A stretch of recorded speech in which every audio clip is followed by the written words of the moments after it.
Good morning mga palangkalia vlogs, November 30, 2025. Pabunus na to karon nga adlaw, no? Mga ating sadta. So, guide na to karon nga adlaw is 0 og si size.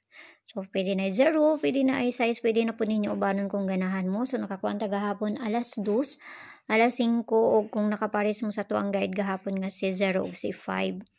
So, tanaw na po na to ni, unsay maayo ani, mamasin sadta. Kasi makakuanta ron. O dili, wala tayong mahimo ani, kay pamasin na ni ako So, gahapon, ang ato ang kuan is si, money no? 454, ang ato ang pabonus gahapon. Unsa ganina akong paligas gahapon, nakalimot naman ko. Itong paligas na to ang gahapon, nani paligas gahapon ba? Nakalimot ko. Tsaka, unsa ganito So, masin sa taan sa maayo ani ha. So, per na to, balikon rin ako siya. Ako rin siyang gibali. No?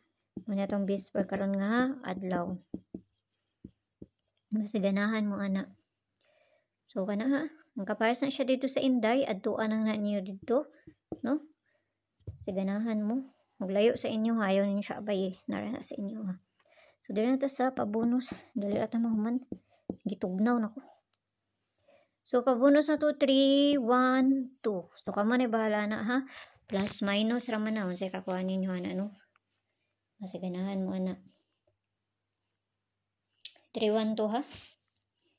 Muna ko na niya. So kung ako magkuan ana, ako ara na siyang is-indicate 812. Paligas na ko ana.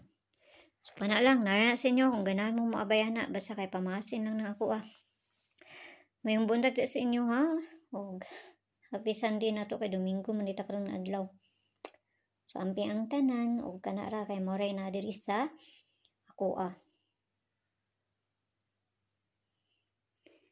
Bye-bye.